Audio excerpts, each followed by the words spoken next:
Video TFR kali ini membahas topik yang sering dibicarakan tapi jarang dikaitkan dengan personal finance, yaitu korupsi. Biasanya, korupsi dipandang sebagai masalah politik atau korporasi besar. Namun kenyataannya, korupsi bisa terjadi di mana saja pada semua level masyarakat. Jadi, kenapa seseorang berani mengambil risiko besar dengan korupsi? Dan apa pelajaran dari kegagalan publik ini untuk membantu kita membuat keputusan keuangan yang etis? Welcome back to the Financial Life dengan saya, Erik Marlisa. Etika dan integritas penting di setiap level masyarakat. Kita akan lihat contoh nyata dari orang-orang yang jatuh karena keputusan finansial nggak etis, jebakan psikologis di baliknya, dan bagaimana kita bisa menjaga integritas saat mengelola uang. Kita mulai dari contoh korupsi di level atas, di mana pemimpin rela mempertaruhkan segalanya demi keuntungan pribadi. Banyak politisi maupun eksekutif yang jatuh karena korupsi. Mereka merasa di atas aturan atau berpikir nggak akan ketahuan. Inilah yang disebut sebagai overconfidence bias, yaitu jebakan psikologis yang membuat seseorang merasa terlalu percaya diri dan menganggap dirinya terlalu pintar untuk terkena dampaknya. Mereka mengabaikan risiko hukum dan etika dan merasa aturan tidak berlaku untuk mereka.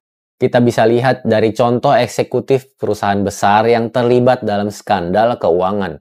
Ketika skandal korupsinya terbongkar, mereka nggak hanya kehilangan pekerjaan, tapi juga kehilangan kepercayaan dari publik dan rekan kerjanya.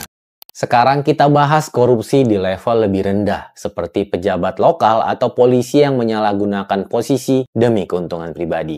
Mereka membenarkan tindakannya dengan alasan semua orang melakukannya atau karena gaji yang kurang, sehingga mulai kompromi dari hal kecil. Inilah contoh dari moral licensing, di mana seseorang merasa berhak melanggar aturan karena merasa sudah biasa atau merasa layak mendapat lebih. Kompromi kecil seperti ini lama-kelamaan berujung pada pelanggaran serius.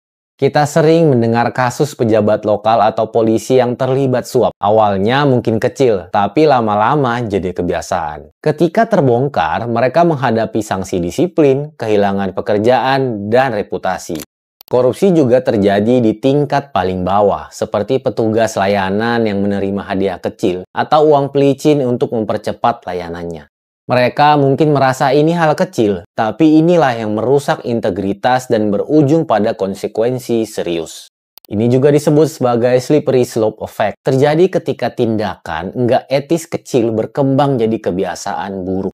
Tindakan kecil ini lama-lama bisa menumpuk dan berdampak besar. Kalau dibiarkan, ini bisa jadi kebiasaan buruk yang berujung pada masalah hukum dan hilangnya kepercayaan.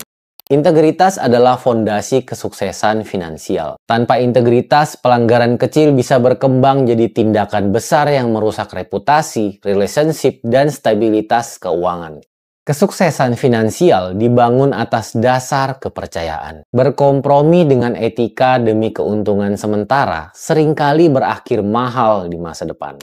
Bagaimana caranya agar kita bisa menghindari jebakan ini? Berikut inilah beberapa cara untuk menjaga integritas dalam keuangan. Yang pertama, transparansi. Jujurlah tentang keuanganmu. Lalu tetapkan batas etika dan nilai pribadi. Kemudian, libatkanlah seseorang untuk mengingatkan kita akan nilai-nilai kita.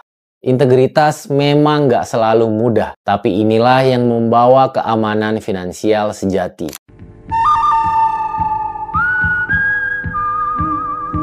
Kalau kalian pernah mengalami tantangan menjaga integritas finansial, bagikan pengalaman kalian di kolom komentar. Kasih like dan jangan lupa subscribe.